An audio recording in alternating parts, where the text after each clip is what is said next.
angular momentum.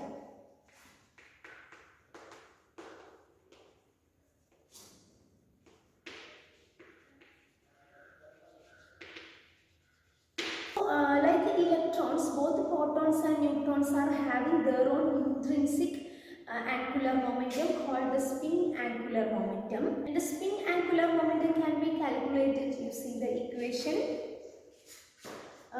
S z, capital S z, which is equal to root of S into small s into s plus 1 into h cross. Cross is h by 2 pi, otherwise this is h by 2 pi. So the value of spin, s is the value of spin, that is half.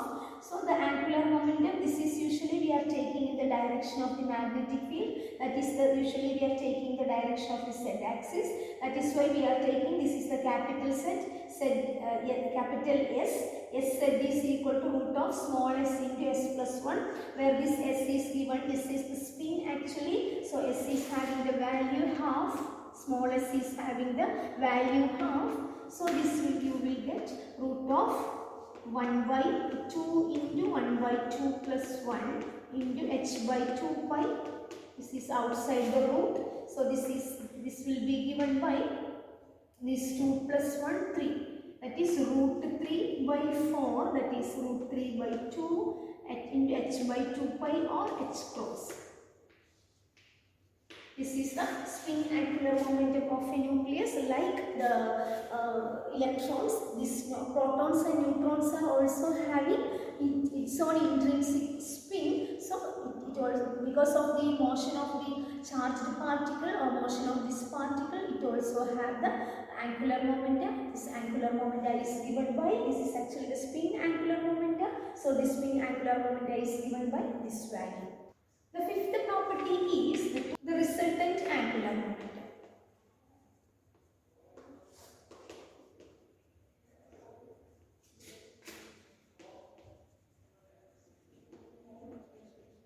The protons and the neutrons in the nucleus are having orbital angular momentum. So the resultant angular momentum of the nucleus can be obtained by adding the spin angular momentum and orbital angular momentum.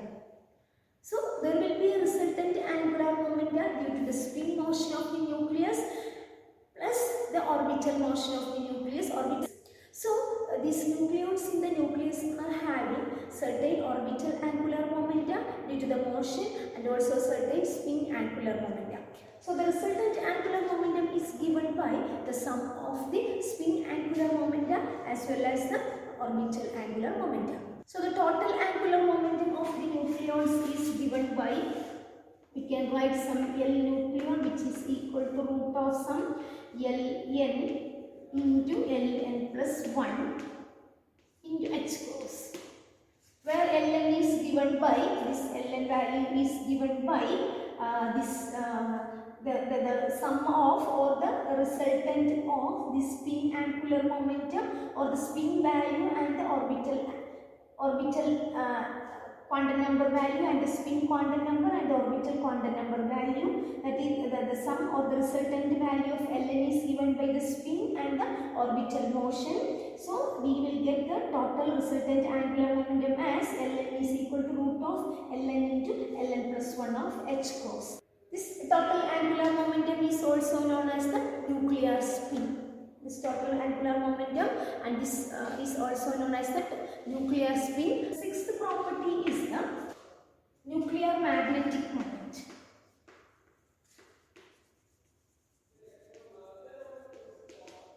Dipole moment.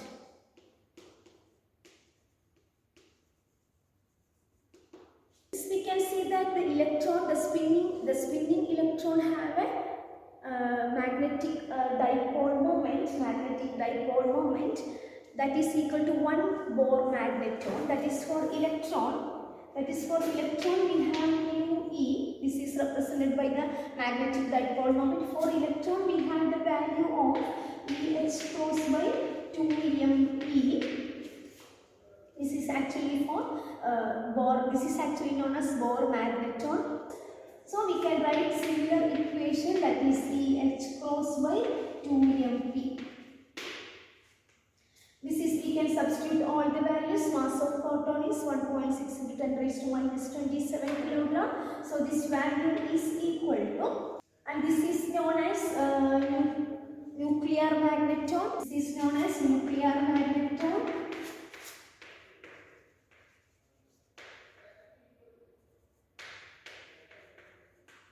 And this value is given by 5.05 into 10 raised to minus 27 joule per Tesla.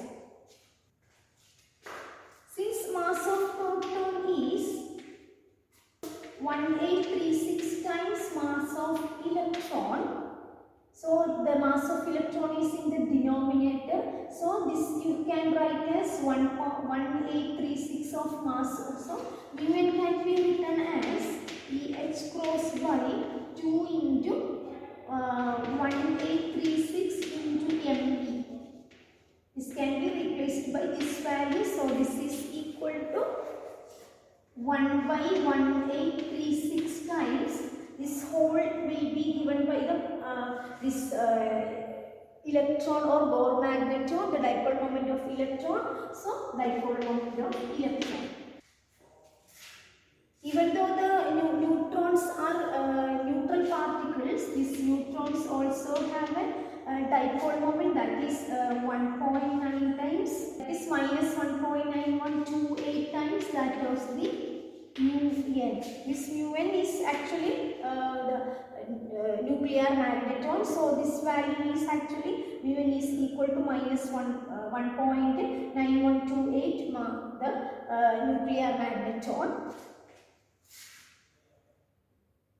And the nuclear and the proton, the dipole moment of proton is actually given by mu p is equal to 2.7925 of mu n. So this is 2.7925 of mu n, and this is minus 1 point, I think, of mu n. So these are the different values. This is actually the nuclear magneton. This is the dipole moment of neutrons. Even though it is neutral particles, it is also have some dipole moment. And the dipole moment of proton is given by 2.7925 that of the nuclear magneton.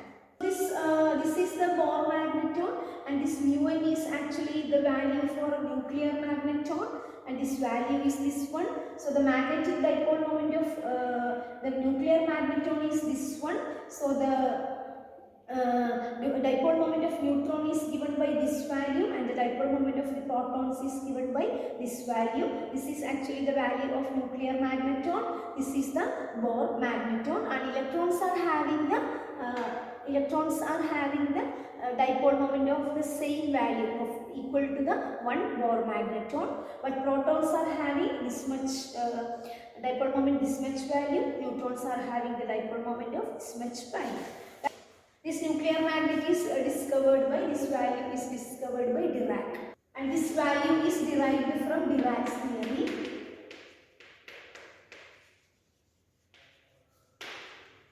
And the seventh property is electric quadrupole moment.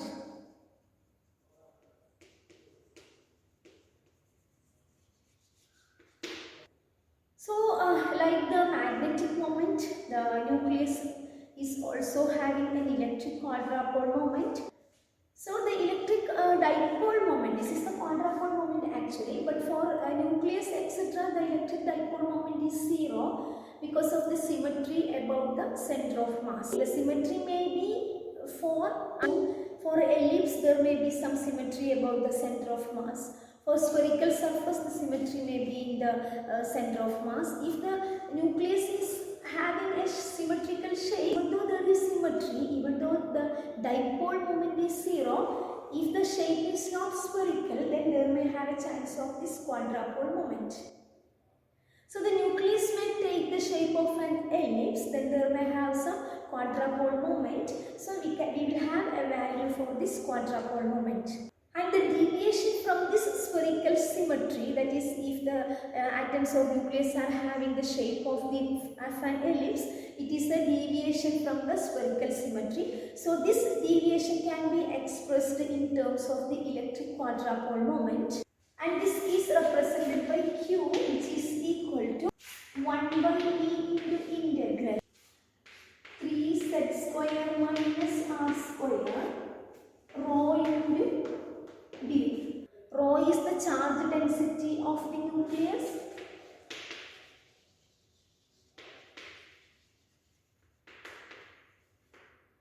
Q is a measure of the eccentricity of the shape, eccentricity of the nuclear shape. It is actually a measure of eccentricity of the nuclear surface.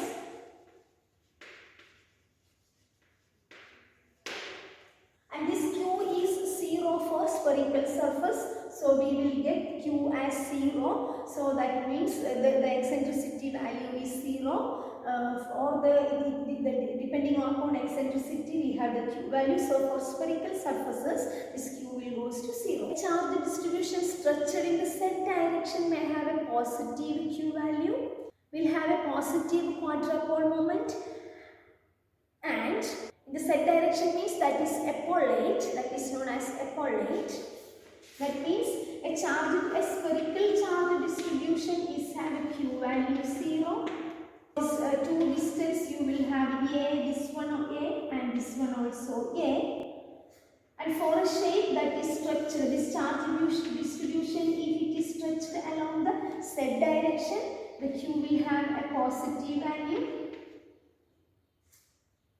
This is A, that means this is A and this is B. And the charge distribution, if we stretched along the other direction, other than the z direction, that means this is A and this is B. This is actually the pollate. This shape is known as pollate, this type of charge distribution. And this is this type of, for oblate, this is the oblate. And for such shapes, such symmetries, if the charge distribution is stretched in this direction, thus the Q quadrupole moment will have a negative value. This is actually positive value, so that will give a negative value. So here you can see that this value is actually divided by this E. Here some E divided by E value is there. The total value is given by actually the area. Actually you will get this. The value of this quadrupole moment you will get in terms of area. So this quadrupole moment, the unit of quadrupole moment is actually barns. The unit is given by barns,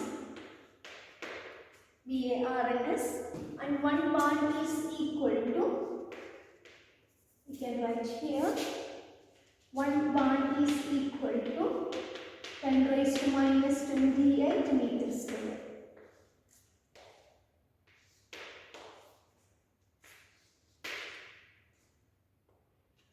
One barn is equal to 10 raised to minus 28 meters square. The unit is barns, and 1 barn is equal to 10 raised to minus 28 meters square. Here this is the square term, so this will actually give the area term. So these are the 6 properties, 7 properties: size, mass, charge, spin angular momentum, resultant angular momentum, nuclear magnetic dipole moment, and electric quadrupole moment. These are the 7 properties, general properties of a nucleus.